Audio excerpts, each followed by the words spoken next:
নাই, কিন্তু যারা নাকি যাদের পাত্তায় হঠাৎ যারা নাকি আওয়ামী লীগের সাথে আদায় করে আশ্রয় চলছে, তারা এখন বিএনপি হয়ে আমরা উৎপাদ শেষ করতে যারা কষ্ট করেছেন, হারিয়েছেন, ভাই হারিয়েছেন, ভোট হারিয়েছেন, তাদের গোবিন্দ দায়িত্ব এই যারা আসবে বিএনপি স্লোগান দিয়ে বিভিন্ন জায়গায় যেমন উৎপাদ করতেছে, তাদেরকে কঠিন হস্তে দমন করার জন্য আপনাদেরকে মাঠে ময়দানে আসতে হবে।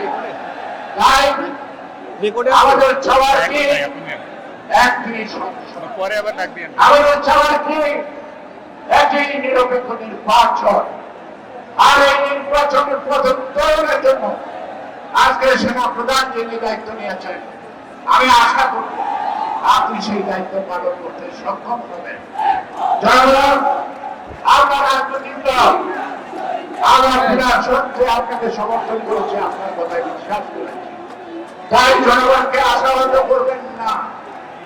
আর পুলিশের ভাইদের বলবো, আপনাদের মনে শতকরা 2 থেকে 3 জন লোক খারাপ ছিল, আপনারা সবাই তো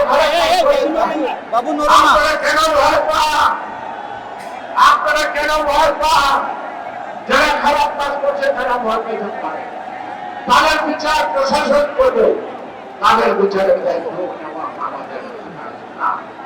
সেই কারণে প্রশাসনের এবং পুলিশ প্রশাসন থেকে আরম্ভ করে সকল প্রশাসনের কাছে বলতে লোকের হাত বা জিজ্ঞেস করুন, আপনি যদি কোনো অপরাধ না করেন তাহলে আমি জনতার কাতারে নেমে আসুন, আপনারা জনগণের পাশে আসুন।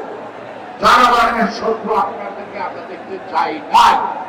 হাসিনা আপনাদেরকে মোকাবিলা করেছে, বারবার বলেছি জনগণের মোকাবিলা হবে না। সেই কারণে পোশাকের প্রতিবদ্ধতা রেখে এবং সরকারের সংবিধানের উপরে বদ্ধতা রেখে যারা কাজ করেন নাই, তারা সবাই সাম্প্রদায়িকভাবে যা যা কর্মকাণ্ড করতে, এটা আমার আহ্বান, এটা আমার বিশ্বাস করে থাকতে চাই। দেশকে আপনারা ভালোবাসেন।